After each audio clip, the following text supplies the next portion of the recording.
पण चर्चेची सुरुवात मी करणार आहे ती नवनाथ वाघमारे यांच्यापासून। त्याचं कारण असं आहे, नवनाथजी, एका बाजूला मराठा अभ्यासकांशी आम्ही जेव्हा बोलतो तेव्हा ते म्हणतायत की आम्हाला काही मिळालेलं नाहीये।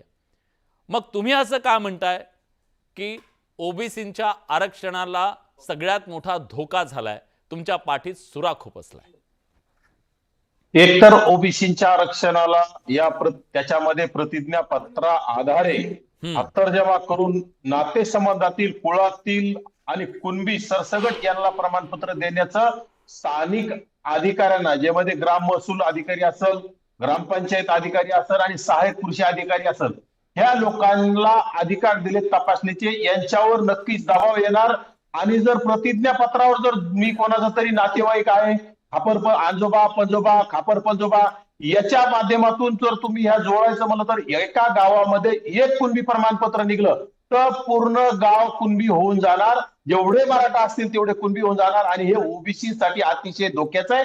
आणि राज्य सरकार जरी म्हणत असेल की ओबीसीच्या आम्ही आरक्षणाला धक्का लावला नाही, तर त्यांनी समोर येऊन सांगावं की ओबीसीला कसा धक्का लागला नाही। कारण की यापूर्वीच 58 ते 59 लाख बोगस कुणबी नोंदी मार्फत प्रमाणपत्र वाटप करण्यात आले आणि आता जर हे प्रतिज्ञापत्रा आधारे जर दिलं तर नक्कीच ओबीसी मध्ये एकही जागा शिल्लक राहणार नाही। मराठा ज्या गावात मराठा आहे, एक प्रमाणपत्र सापडलं तर पूर्णची पूर्ण मराठा कुणबी होतील आणि याची पहिल्यापेक्षा तीव्रता माझ्या मते 4 पट राहील। आणि 4 पट जर मराठे याच्यामध्ये आले तर मराठवाड्यातलं अस्तित्व संपलेलं आहे। या राज्यातील सध्या 56,000 स्थानिक स्वराज्य संस्थेच्या जागेवर लक्ष ठेवून हे मोठा डाव खेळलेला आहे। यामध्ये मोठं षडयंत्र आहे आणि जर यामध्ये मराठा अभ्यासक काही म्हणत असतील किंवा मराठा समाजाची फसवणूक नाही झालेली आहे, तर मी सांगतो याच्यामध्ये मराठा समाजाची फसवणूक नाही, फक्त ओबीसींचा घात केलेला आहे, ओबीसींची हत्या केलेली। खरं तर देवेंद्र फडणवीस साहेबांनी ज्यांच्यावर ओबीसीने आतापर्यंत विश्वास ठेवला, ज्या देवेंद्र फडणवीसांनी ओबीसीच्या जीवावर सत्ता आणली, त्या देवेंद्र फडणवीस साहेबांनी ओबीसीचा केसानी गळा कापलेला आहे। ज्यांनी आजपर्यंत म्हटले ओबीसी आमचा डीएनए, मी ओबीसीची बाजू घेतो म्हणून मला टार्गेट केलं जातं, त्या देवेंद्र फडणवीसांवर आम्ही विश्वास ठेवला आणि त्यांनी आमचा गळा कापून घेण्याचं काम केलंय। ओबीसीचं मराठवाड्यातलं अस्तित्व संपलेलं आहे। ठीक आहे, ॲडव्होकेट योगेश केदार आपल्या सोबत आहेत। भानुसे सर, मी तुमच्याकडे येतो, पण मला तुम्हाला विचारायचं आहे, आता ओबीसी आंदोलकांचं म्हणणं काय आपण ऐकलं, मराठा आंदोलकांचं काय म्हणणं आहे ते ऐकूया। आम्ही काल तुमचा व्हिडिओ बघितला योगेशजी, तुमची भावना त्याच्यातली ऐकली। तुम्ही भावनेच्या भरात जे काय ते बोललात की ते वस्तुस्थितीला धरून होतं, तुम्हाला असं का वाटलं की धोका झाला, तुम्हाला असं का वाटलं सरकारनं फसवणूक केली? हे बघा, त्यावेळी स्टेजवर जेव्हा मंत्रिमंडळ उपसमिती, आरक्षण उपसमिती, मंत्रिमंडळ उपसमिती आली राधाकृष्ण विखे पाटील साहेबांच्या नेतृत्वामध्ये, तिथं खाली मनोजदादांच्या सोबत उभा असलेला मी एक तरुण होतो।